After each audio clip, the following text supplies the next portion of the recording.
Hello students, today we'll discuss Bott-Duffin method. In a previous lecture, we already discussed the Bruin realization. Basically, these two methods are used for minimum PR function. I just recall why we have to move toward this Bott-Duffin and the Bruin realization just for synthesizing the minimum PR function, right? As what happened in case of the Bruin realization, so there is a limitation. The one limitation or the main important limitation in case of the Bruin realization is that in which we have to use the transformer, and the condition is the transformer should having the coupling coefficient is unity. So practically that is not possible. So due to this we will move towards the next realization method, that is called Bott-Duffin method. Okay, so yes, so there are the following steps for the Bott-Duffin realization. First of all, first steps or the second steps are same for the Bott-Duffin realization that we have already used in Bruin realization. That is just you have to apply the condition for the minimum function, in which you calculate m1 m2 minus of n1 n2, that will be equivalent to 0. Through this condition we are able to calculate the omega 1, and next we will calculate L1. So what is the formula for the L1 is L1 equals to x1 by omega 1. Okay. Yes, so main steps that is used for the Bott-Duffin realizations are, these are the third one up to 6. So what happened in this case, we have to calculate an equation zk minus of kl1. Here k is nothing, just the real constant. We will see in a numerical. So basically this equation is used in the Richard expression or the Richard equation. So Richard equation is what actually? Richard equation is nothing. Uh, this is a mathematical expression that is used by the Bott-Duffin for realizing the minimum PR function. So in the Bott-Duffin realization, you have to calculate the z of k, and this z of k minus of kl1, we are able to calculate the value of k. Now we will calculate the rs. So rs is what? This is the Richard function. This one is the Richard function. So there is a calculation for the Richard function. Kz is minus of szk divided by the kzk minus of sz is. Okay. Yes. So next calculation is for the z1, z2, zl and the zc. So these are basically the equation that is used for the that is used by the Bott-Duffin with the help of the Richard equation. And finally, this is the structure. This is a structure for the Bott-Duffin realization. Okay. Now let's take the example for the Bott-Duffin realization. So there is a function z is that will be equivalent to s square plus s plus 1 divided by s square plus s plus 4. So of course this is the minimum PR function. Okay. So first you just apply the condition for the minimum PR function, as you all know very well, m1 m2 minus of n1 n2, that will be equivalent to 0. So on behalf of that you are able, this one is calculated, right? So on behalf of that you are able to calculate the value of the omega 1. So in this case the omega 1 is what? That is the plus minus of root 2. But since this is the frequency or the radian frequency, so we will take only the positive value, that is the plus root 2. Okay.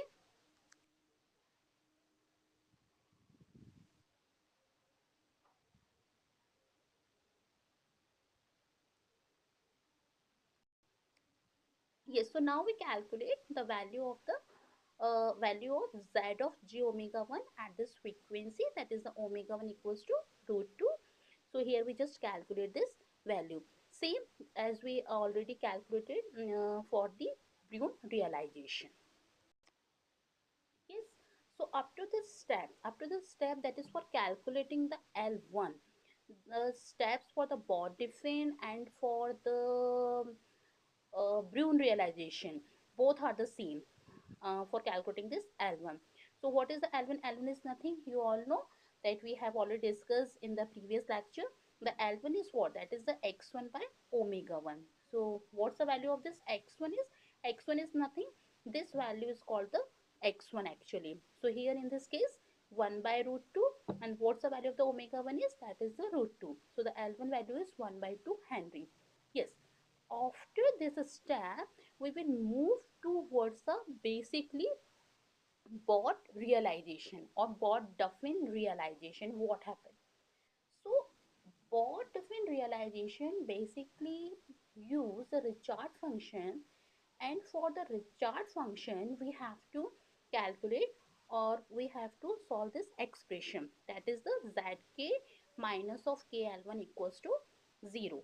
So in this case k is nothing, just a real constant value we will calculate with the help of this equation. Okay. So yes, we just apply this condition. We just write down this zk minus of kl1. You just replace the given equation. You just replace. Okay. Uh, you just replace the given z of s. So s is replaced by the k. S is replaced by the k minus of kl1. So what happened? This whole equation is converted into the k form. So when this converted into the k form, then we are able to calculate the value of the k. So here is the three values of the k equals to 1 and the k square equals to minus 2. But the condition is that you only take the value of k that is real constant, not take the imaginary value. So due to this, we just take the value of k that is the real one.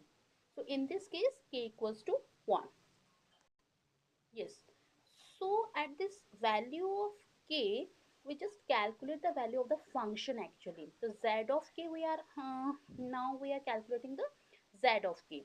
Just put the uh, you just replace actually you just replace the s by k, and the k and the k is replaced by the 1, or we can say put the value of k equals to 1. So what's the value of the zk is? That is zk. How to calculate zk? From the given function. In a given function, just replace the s by k and the k by 1, right? So the zk is what? This is nothing, just the value of 1 by 2. Yes.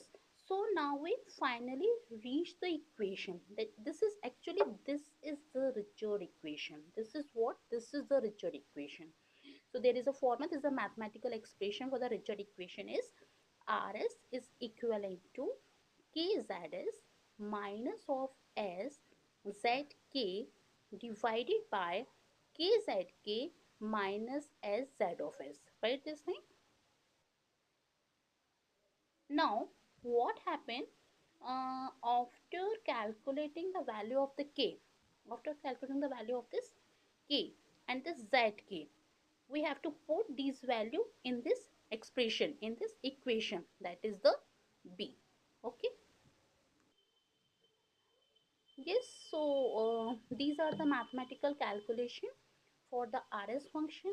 So here just we do the process, and finally the rs function. This is the rs function that having the value of s square plus 2 divided by 2s square plus 3s plus 4. Now we will move towards the next steps for this Bott-Duffin realization. As we have already discussed in the steps, what happened? You just calculate the L1. After calculating the L1, you are able to calculate the ZK or the value of K also, right? Next calculation is for the Z1S, Z2S, ZL and ZC. So here we just calculate the value of the Z1S. So what's the value of the Z1S is? Z1S, this is the formula ZK RS, and for the Z2S, ZK by RS. So here we calculate the value of Z1S. Yes, after solving the equation for the Z1S, The most important is how to realize, how to find out the value of the passive element. What is the value of the resistor? What is the value of the inductor or the capacitor? So finally, we get this expression, right?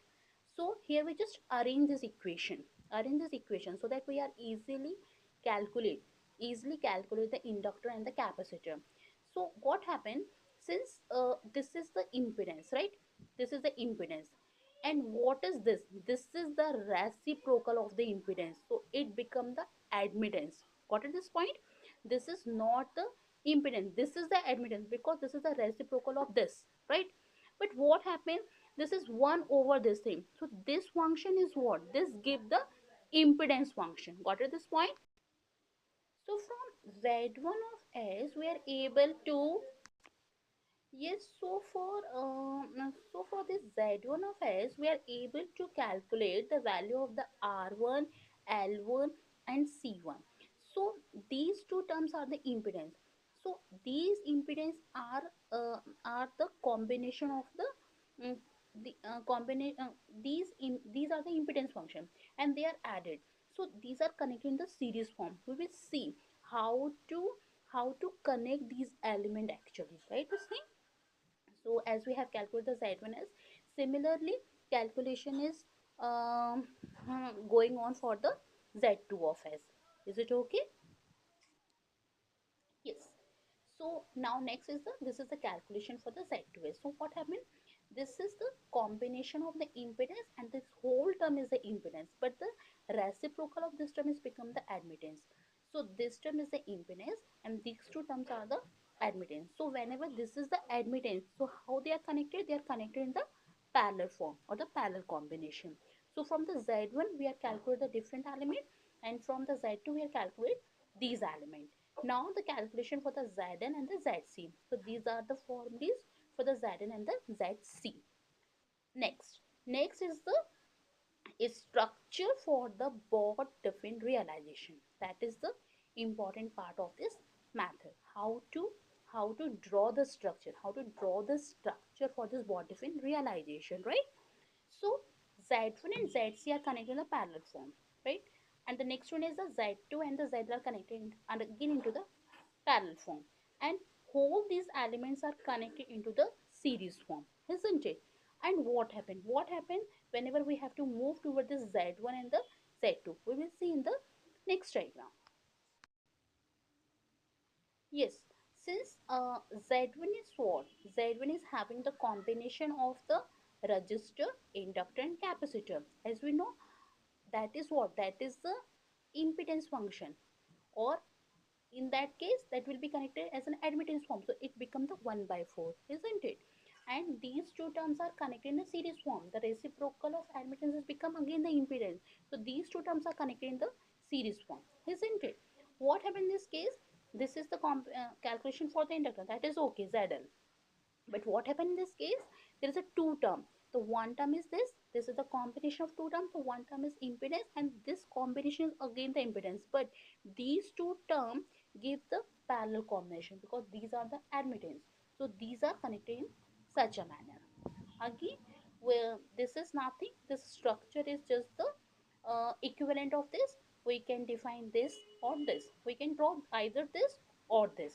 So this is about the, this is everything and all about the Bott realization. Okay, thank you.